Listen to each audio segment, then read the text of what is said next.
Hello दोस्तों।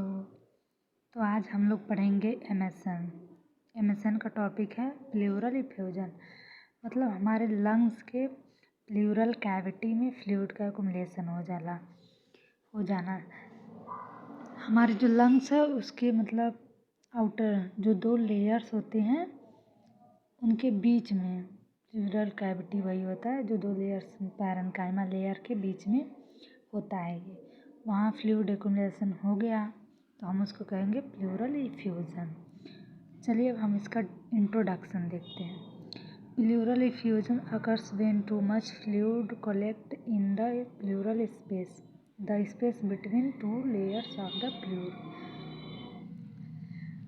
इसमें ये कह रहे हैं कि मतलब हमारे लंग्स के जो इस प्लूरल स्पेस होते हैं उसमें फ्लूइड का एक्युमुलेशन हो जाना, जिसे हम कहते हैं pleural effusion. It is commonly known as water on the lungs. मतलब वाटर जो हमारे प्लूरल कैविटी में वाटर का एक्युमुलेशन हो जाता है तो उसे हम कहते हैं pleural effusion. It is characterised by shortness of breath, जिससे क्या होता है हमारी ब्रीथ शॉर्टनेस मतलब कम होने लगती है। शॉर्टनेस ऑफ ब्रीथ को हम कहते हैं डिसिप्निया, जिसकी वजह से क्या होता है चेस्ट पेन होगा, गैस्ट्रिक डिस्कम्फर्ट होगा एंड कफ होगा। इसके अगर हमारे लंग्स के प्लूरल कैविटी में वाटर का एक्युमुलेशन हुआ है तो हमको चेस्ट पेन होगी, गैस्ट्रिक होगा और डिस्कम्फर्ट होगा, कफिंग होगी, क्योंकि प्रॉब्लम कहाँ है हमारे लंग्स में है। और हमारी जो गैसें एक्सचेंज होती हैं, जो एयर इनहेल एक्सेल करते हैं वो लंग्स से ही करते हैं, तो हमारी दिक्कत कहाँ होगी लंग्स में होगी। चलिए नेक्स्ट इसका डेफिनेशन देखते हैं। Pleural effusion is an accumulation of fluid in the pleural space. मतलब वही है कि जब हमारे प्लूरल स्पेस के बीच में फ्लूइड एक्युमुलेशन हो जाता है, वाटर एक्युमुलेशन हो जाता है या वाटर कलेक्ट हो जाता है किसी एक पर्टिकुलर प्लेस पे या प्लेस में, तो वहाँ उसे हम कहते हैं pleural effusion. It may be transudate serous of exudate. इससे हमको काफ़ी सारी प्रॉब्लम होने लगती है। ये होता है। अब इसके जो मतलब 2 टाइप से होते हैं ये, एक ट्रांसुडेटिव होता है, एक एक्सुडेटिव होता है। अब ट्रांसुडेटिव देखते हैं हम इसमें क्या कह रहे हैं। It is caused by fluid lacking into the pleural space CSF in the most common cause. इसमें सुडेटिव में क्या होता है, प्लूरल इफ्यूजन के टाइप सुडेटिव में होता है कि मतलब हमारे प्लूरल स्पेस के बीच में जब CSF का एक्युमुलेशन होने लगता है, CSF इसका मोस्ट कॉमन है। अब एक्सुडेटिव देखते हैं। It caused by blockade blood vessels और lymph vessels, inflammation, lungs injury and tumour. इसका ये है कि मतलब एक्सुडेटिव में कॉज होता है ब्लॉकेज। अगर हमारी ब्लड वेसल ब्लॉक हो गई तो भी क्या होगा, हमारे लंग्स के पैरेन्काइमा लेयर के बीच में फ्लूइड का एक्युमुलेशन होगा, क्योंकि हम फ्लो नहीं कर रहा प्रॉपर ब्लड, क्योंकि वेसल उसकी क्या है ब्लॉक है। लिम्फ वेसल ब्लॉक हुई तो भी होगा, इन्फ्लामेशन हो गया तो भी होगा, क्योंकि इन्फ्लामेशन होगा तो मतलब क्या है ब्लड वेसल ब्लॉक होंगी, नैरो होंगी, जिससे दिक्कत होगी, ब्लड प्रॉपर फ्लो नहीं होगा। अगर हमको कहीं लंग्स इंजरी हुई तो भी होगा, क्योंकि लंग्स इंजरी ऊपर से हुआ लेकिन अंदर क्या हुआ पस एक्युमुलेशन होने लगा, फ्लूइड कलेक्ट होने लगा, वाटर कलेक्ट होने लगा, जिसकी वजह से होगा प्लूरल इफ्यूजन। एंड ट्यूमर, अगर लंग्स ट्यूमर है तो भी होगा, लंग्स ट्यूमर भी कॉज करेगा क्या प्लूरल इफ्यूजन, जो कहाँ होगी हमारे प्लूरल कैविटी में होगी, लंग्स के प्लूरल कैविटी में। अब देखते हैं इसकी एटियोलॉजी, रिस्क फैक्टर, जिसे कॉज भी बोलते हैं। कॉज क्या होगी, अगर ब्रोंकोजेनिक कार्सिनोमा का मतलब ये होता है कैंसर, जो मतलब हमारे लिम्फ से कैंसर अगर हो रहा तो उसको हम कार्सिनोमा कहते हैं। कार्सिनोमा मतलब लिम्फ। हमारे लंग्स के अगर लिम्फ से हो रहा है, ब्रोंकस के लिम्फ से हो रहा है, तो उसको हम ब्रोंकोजेनिक कार्सिनोमा कहेंगे, लिम्फैटिक कार्सिनोमा कहेंगे। ये हमारे लिम्फ में ये भी हो रहा है, ये लिम्फैटिक सिस्टम में हो रहा है। लिम्फैटिक सिस्टम वो होता है जहाँ से मतलब हमारी इम्यूनिटी प्रोड्यूस होती है, वो से हम कहते हैं lymphatic system. Lymphatic system he made करती है हमारे इम्यूनिटी को। उसी में हो जाए ऑब्स्ट्रक्शन, हो जाए निमोनिया भी अगर हो जाए तो भी हमको क्या प्रॉब्लम होगी, प्लूरल इफ्यूजन की। क्योंकि निमोनिया भी अगर जो निमोनिया होता है उसके जो स्ट्रेप्टोकोकस निमोनिया जो कॉज करते हैं वो हमारे लंग्स के प्लूरल कैविटी के पैरेन्काइमल लेयर के बीच में ही करते हैं, जहाँ फ्लूइड एक्युमुलेशन होने लगता है। Heart failure, liver failure, renal failure, ये सब क्या कॉज करेंगे, प्लूरल इफ्यूजन करेंगे। टीबी, अगर हमको टीबी ट्यूबरकुलोसिस हुआ तो भी होगा।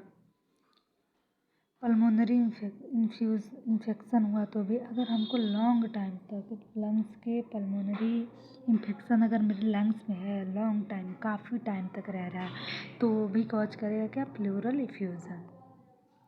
नेक्स्ट देखते हैं, पर्टिकुलरली वायरल इन्फेक्शन। अगर मतलब पर्टिकुलर मतलब किसी एक है वायरल इन्फेक्शन की वजह से भी हो रहा है तो भी क्या होगा, प्लूरल इफ्यूजन होगा। पल्मोनरी इम्बोलिज्म का मतलब ये है कि मतलब कोई भी क्लॉट आया लंग्स के किसी भी पार्ट से आया, वो हमारे पल्मोनरी में एक जगह ब्लॉक कर रहा है, मतलब रुक रहा है, अटक रहा है, तो होगा ब्लॉक करेगा। तो इसका सीधा सीधा मतलब है कि ब्लड फ्लो नहीं हो पाएगा, एयर फ्लो नहीं हो पाएगा, तो क्या होगा, इफ्यूजन होगी। कनेक्टिव टिश्यू डिजीज़, अगर हमको कोई भी मतलब हमारे जो सॉफ्ट मसल्स होते हैं उसमें कनेक्टिव टिश्यू हुए होते हैं। हमारा लंग्स क्या एक सॉफ्ट मसल से बना है, तो इसमें कनेक्टिव टिश्यू, अगर कनेक्टिव टिश्यू का कोई भी डिजीज हुआ तो भी क्या करेगा, प्लूरल इफ्यूजन कॉज करेगा। न्यूप्लास्टिक ट्यूमर, ये भी क्या करेगा, प्लूरल इफ्यूजन कॉज करेगा। अब देखते हैं इसके क्लिनिकल मैनिफेस्टेशन, मतलब साइन एंड सिम्टम, क्या सिम्टम शो कर रहा है जब हमको प्लूरल इफ्यूजन की प्रॉब्लम हो रही है। देखते हैं, चेस्ट पेन होगी, चेस्ट पेन अगर लंग्स में दिक्कत हुई तो मेनली चेस्ट पेन होगा। यूजुअली शार्प पेन, मतलब हमको ऐसा चेस्ट पेन होगा, ऐसे लगेगा जैसे मतलब शार्प, मतलब कोई सुई चुभ रही है, ऐसे पेन होंगे। दैट इज़ वर्स विथ कफ और डीप ब्रीथ। हम जब डीप ब्रीथ लेंगे, जल्दी डीप ब्रीथ लेंगे और ब्रीथ के साथ क्या होगी, हमको कफिंग भी होगी, प्लूरल कफिंग भी होगी। फीवर होगा, फीवर मेनली इन्फेक्शन मेनली क्या कॉज करेगा, फीवर। सिम्टम्स हो, अगर हमको किसी भी चीज़ से इन्फेक्शन हो रही है तो मतलब फीवर होगा। निमोनिया एक कॉज भी कर रही है और सिम्टम भी शो हो रहा है निमोनिया का, कफिंग होगी, चिल्स होगा, मतलब हमको फीवर के साथ साथ क्या ठंडा लगेगा, एकदम ठंडी ठंडी। डायस्पोनिया, दमा, खांसी के साथ साथ कफ, other sign symptom of underlying cause, others भी सिम्टम हो सकते हैं। अब इसके देखते हैं डायग्नोस्टिक इवैल्यूएशन, मतलब इसके हम चेकअप क्या करेंगे, कैसे जानेंगे कि मतलब हमको हमारे लंग्स में क्या प्रॉब्लम है जिसकी वजह से हमको ये दिक्कत शो हो रही है। देखते हैं, फिजिकल एग्जामिनेशन करेंगे। फिजिकल एग्जामिनेशन करेंगे मतलब पहले उनकी पूरी बायोडाटा लेंगे, उनकी मतलब बिहेवियर देखेंगे। चेस्ट सीटी स्कैन करेंगे, सीटी स्कैन मतलब हम इसमें देखेंगे कि मतलब दिक्कत क्या हो रही है। चेस्ट एक्सरे करेंगे, प्लूरल बायोप्सी करेंगे, जो हमारे प्लूरल बायोप्सी वो होता है कि मतलब हमारे लंग्स में अगर कहीं फ्लूइड एक्युमुलेशन हुआ है तो वहाँ से हम थोड़ी सी फ्लूइड बायोप्सी करेंगे, मतलब निकालेंगे या सैंपल लेंगे। बायोप्सी का मतलब ये होता है किसी भी चीज़ की सैंपल लेना, टिश्यू, वहाँ से एक टिश्यू निकाल करके सैंपल लेते हैं, टेस्ट करते हैं, उसे कहते हैं प्लूरल बायोप्सी मतलब हम प्लूरल कैविटी से बायोप्सी टिश्यू लेंगे, जिसको हम चेक करेंगे कि मतलब हमारे लंग्स में क्या प्रॉब्लम है। Other investigation dependent cause effusion symptom culture X-ray करेंगे। अब देखते हैं इससे हमको कॉम्प्लिकेशन क्या होता है, इससे मतलब कॉम्प्लिकेशन दिक्कत क्या हो रही है, मतलब मेन क्या कॉम्प्लिकेशन क्या चीज़ मेनली जो मतलब ये हमारी प्लूरल इफ्यूजन है, ये मेनली किस चीज़ को हार्म कर रही है, वो बहुत ज़्यादा हार्म कर रही है, वो है कॉम्प्लिकेशन दिक्कत।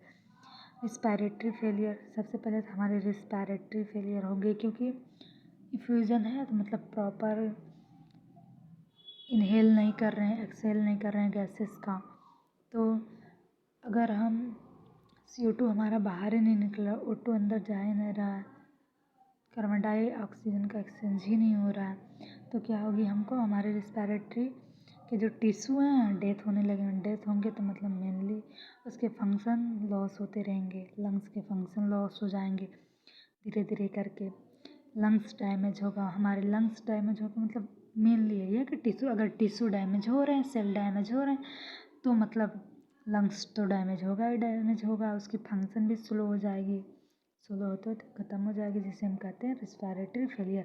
मतलब रिस्पायरेटरी फेलियर वो कंडीशन होता है जिसमें क्या होता है हमारे रिस्पायरेटरी सिस्टम फुल काम करना बंद कर देता है। अब चलिए, बुक में तो दिया नहीं पर मैं आपको अपनी तरफ से इसके पैथोफिजियोलॉजी बताऊंगी। पैथोफिजियोलॉजी देखते हैं, ड्यू टू इटियोलॉजिकल फैक्टर, अगर मतलब हमको कोई मतलब कोई फैक्टर कॉज किया, इसका मतलब होता है aetiological factor. Blockage of circulation of fluid, अगर हमारे सर्कुलेशन फ्लूइड में आ गया हमारा ब्लड को भी हम फ्लूइड ही कहते हैं। तो अगर मैं बस जो हमने पहले बताया भी कि हमारे ब्लड वेसल्स में ब्लॉक हो जाएगी, तो भी हमको क्या होगा, प्लूरल इफ्यूजन होगी। यहाँ यही है, due to block excessive fluid accumulation in pleural cavity, अगर मतलब हमारे ब्लड वेसल्स में ब्लॉक हुआ, लंग्स के ब्लड वेसल्स में, तो क्या होगा, एक्सेसिव फ्लूइड एक्युमुलेशन होने लगेंगे, जिसकी वजह से क्या होगा, प्लूरल इफ्यूजन होंगी। ये कहाँ होती है, pleural cavity. Pleural cavity lungs के मतलब पैरेन्काइमल लेयर के बीच में होती है, फ्लूइड एक्युमुलेशन स्पेस वहाँ होता है, जिसकी वजह से ये सारे कॉज क्या करेंगे, प्लूरल इफ्यूजन कॉज करेंगे। Thank you for watching.